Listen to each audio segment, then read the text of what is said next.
Today is the big one. You've been asking for it for months. It has been in news headlines forever. And the data suggests that it's not as bad as the media makes out. And of course, the analysts make out as well. We're going to dive into two massive historic charts that suggest that the markets in 2024 are not going to be as bad as the media is anticipating. And we're going to look at some major narratives that are suggesting that we are going to go into a recession in 2024. And of course, I want to unpack the data around these particular points. And of course, as we bring all this data together, let's have a look at what may happen in late 2024 and how crypto will explode, and looking at history when it has exploded from this point. And there's a lot of big claims that I'm making in this video, but we're just going to look at the data, stick to the facts, and see what happens in 2024 to see if history rhymes according to the past. Hit the like and subscribe button. It is your home of macro cycle analysis, studying the past to forecast the future, and we cover crypto, the stock markets, Bitcoin, the real estate cycles, and of course, commodities as well. Guys, links in the top of the video description for TIA Premium. And if you subscribe to the free investor report, you'll get an email that lets you into the Discord community, and you can read about TIA Premium from our members telling us about the course itself, telling us how it's changed their life. You'll also see reviews on the courses themselves and how the course has changed people's investing and their trading, whether you're short-term or long-term, just trying to figure out the markets, or you really want to get stuck into some of that short-term trading. All you have to do is click that link in the top of the video description right here, subscribe to the free TIA report. You'll get the email and a link to join Discord so you can review all of the TIA reviews. Guys, let's kick it off with the first bit of data.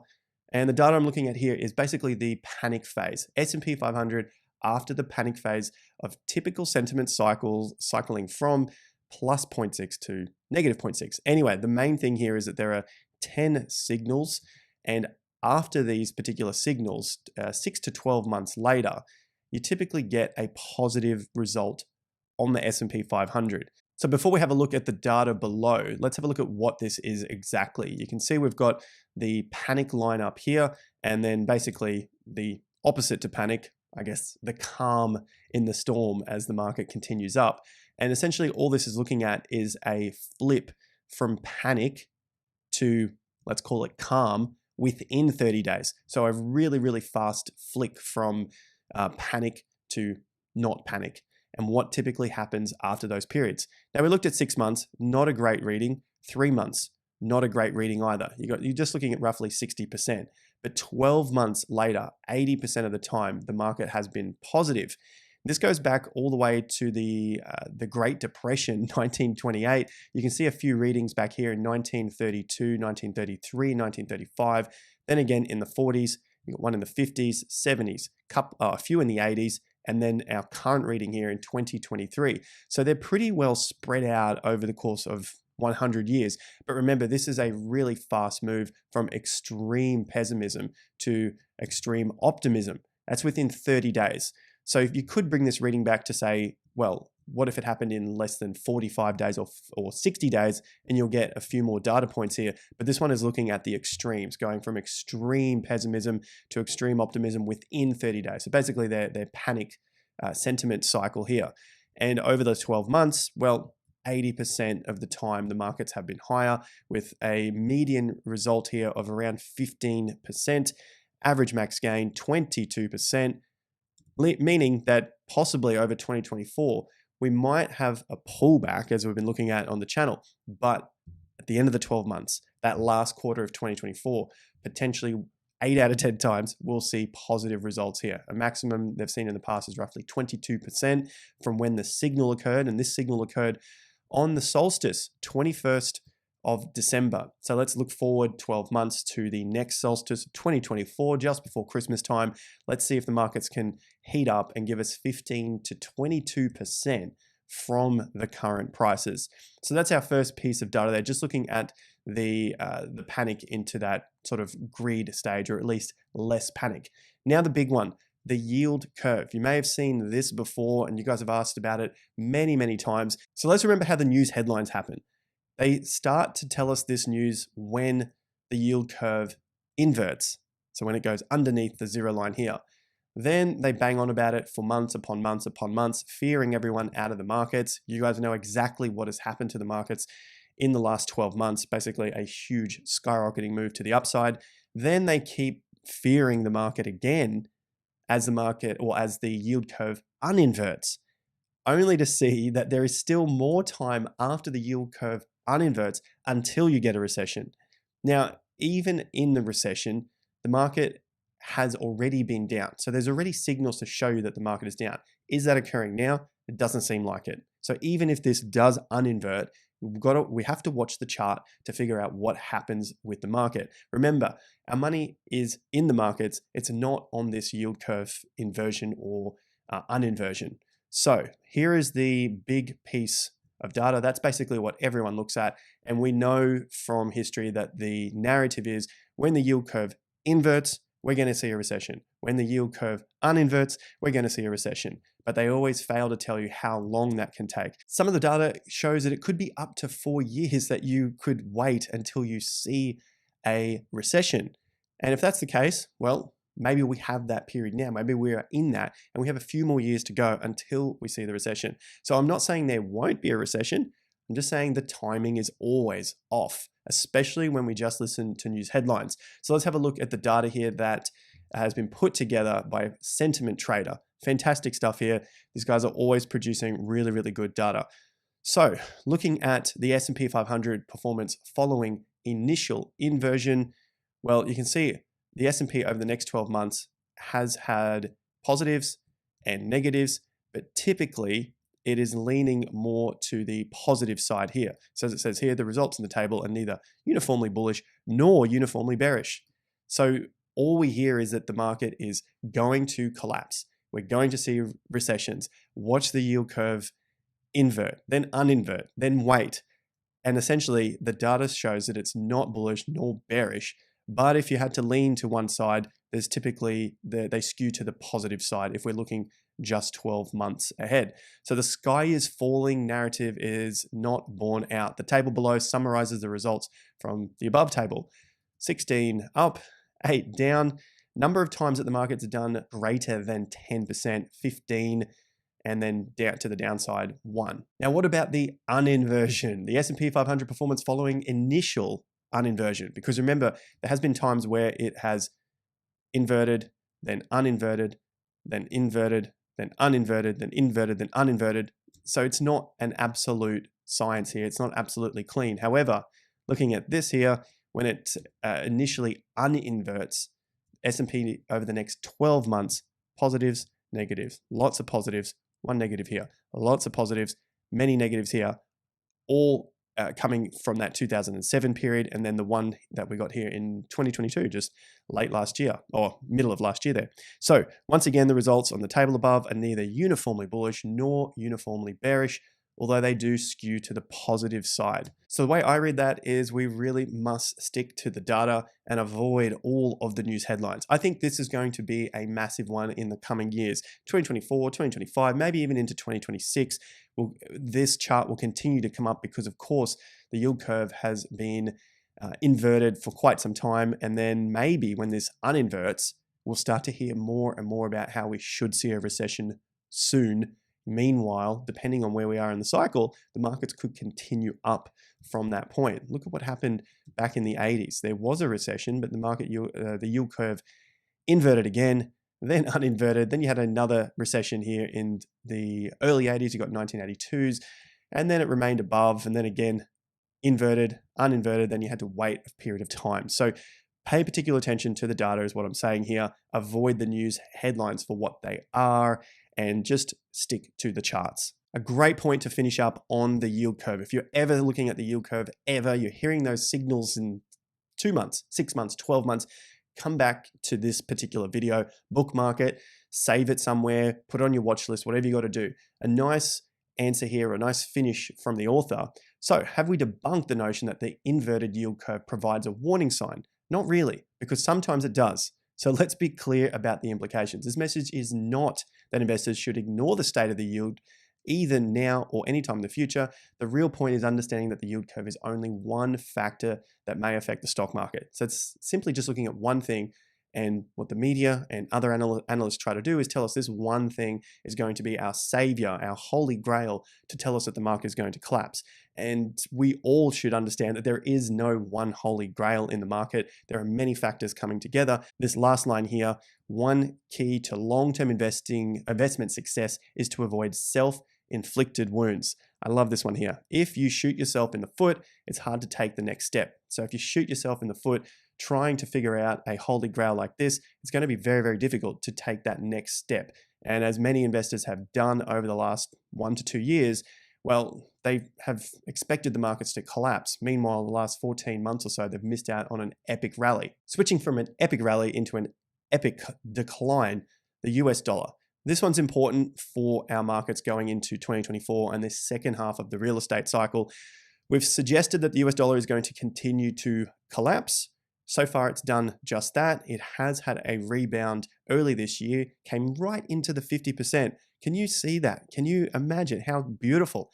Gann got this thing back over 100 years ago to figure out that markets are attracted to 50% levels. It blows my mind all the time. No computers, nothing like that whatsoever to figure out this fantastic tool here. The 50%, super simple to use on your extreme levels. Now that I finished that rant, having a look at the 50%, major double top, hit that, got rejected. Market has been down from that point. Using our Gann swing indicator, you can see that the trend is well and truly down. Lower highs, lower lows.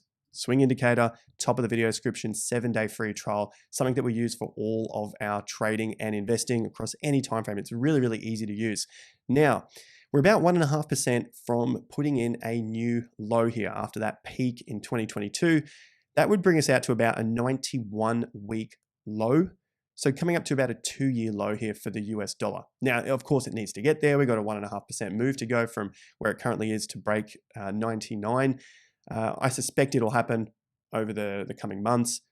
This is something to watch because the weakness in the US dollar is obviously going to help out the stock markets, going to help out cryptos, and of course, it's going to help out Bitcoin. Now, if that wasn't enough, I've got another extremely massive cycle that we are watching into 2024. It has helped us out fantastically well in 2022 and in 2023. 2024 is going to be the big one. It is the 4-year presidential cycle.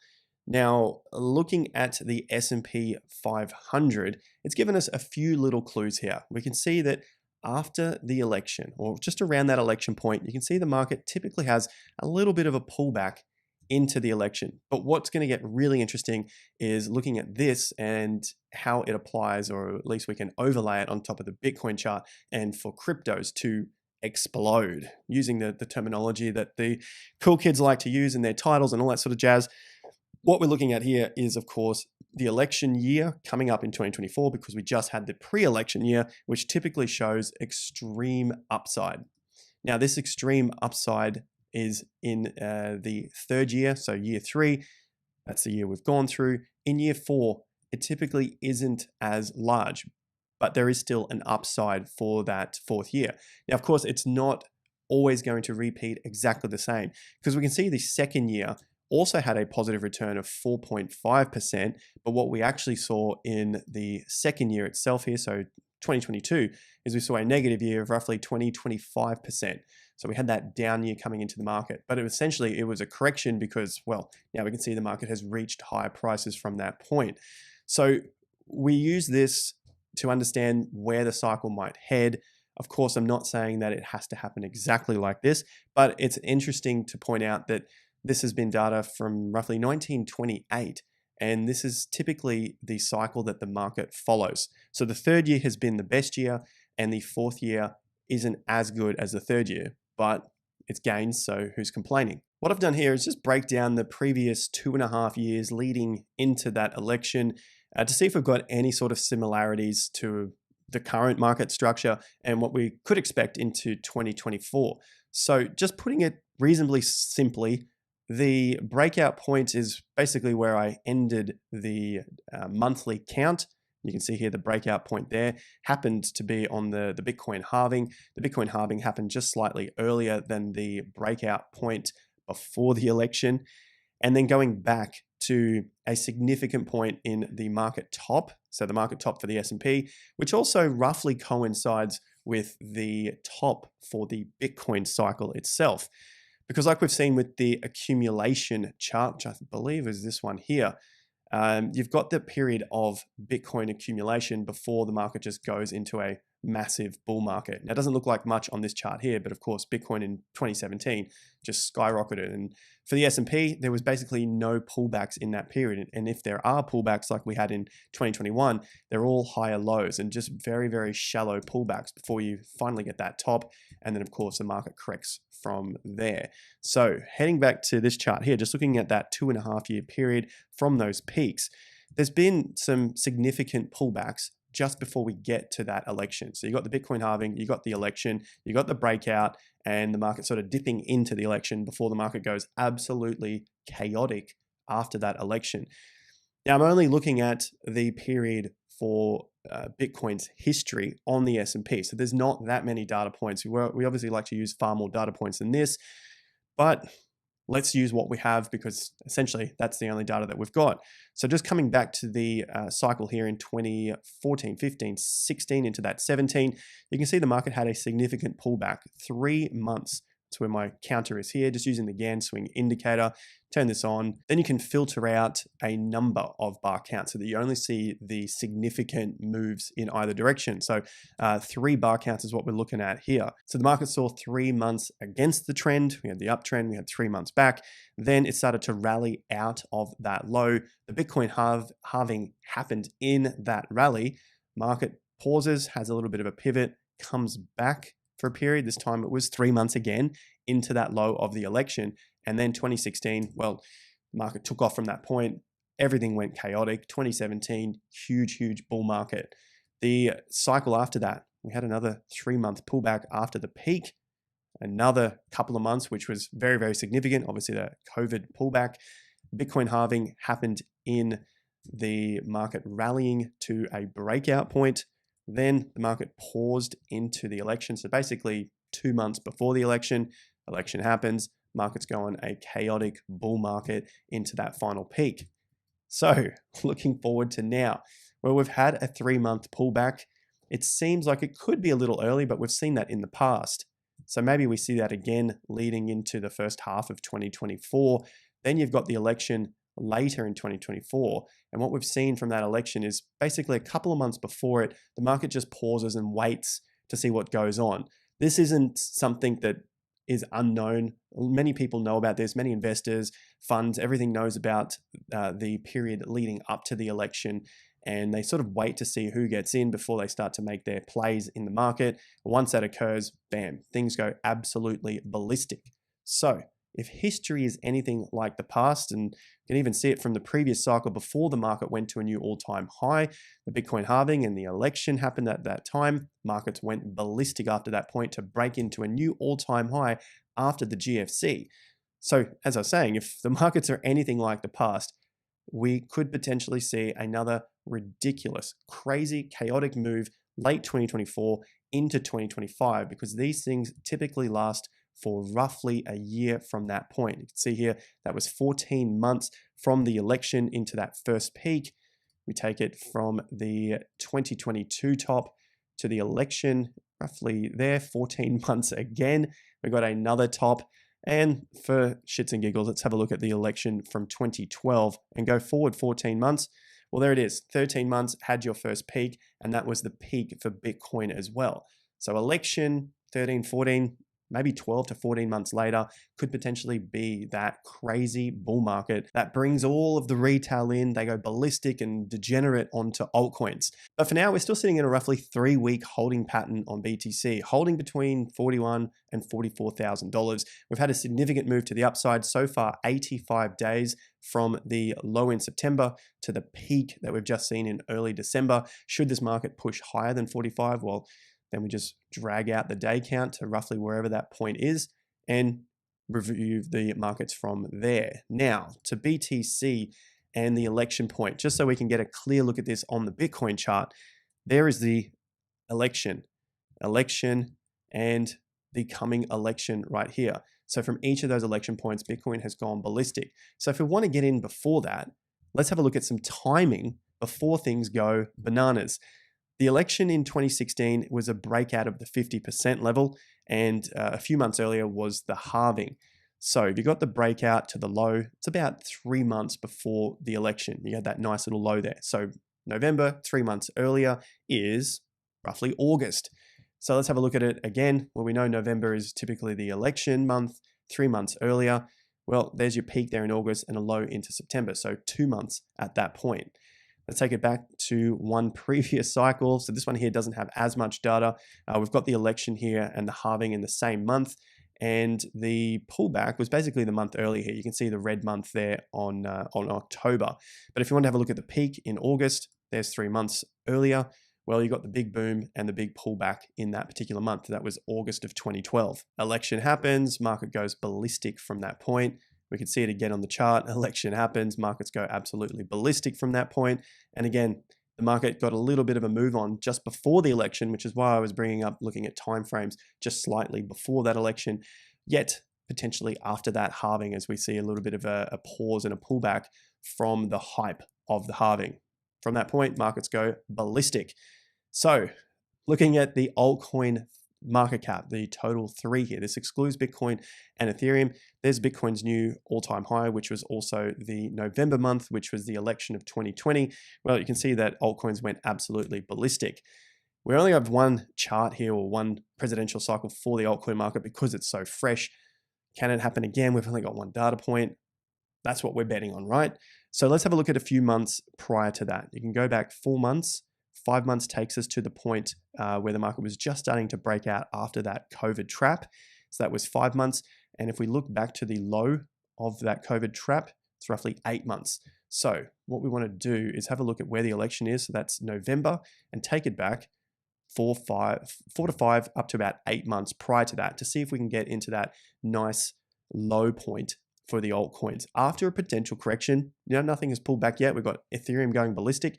So 4 months takes you to July, so 4 months back, and then 8 months takes us to roughly about April of 2024. That's 7 months, so roughly around that March-April period as well. So leading into that late Q1, maybe early Q2 for that pullback, and probably based on the cycles we've looked at for 12 years on the S&P and Bitcoin, and then only one cycle here for the altcoins, that could be our last opportunity before the markets go absolutely nuts. This is the video to bookmark. It's the video to share with anyone that is asking about the yield curve, whether it inverts or uninverts, what happens to Bitcoin, what happens to cryptos, what happens to the stock markets in a presidential year. All of this together gives us an outlook for 2024. Remember, none of this is guaranteed.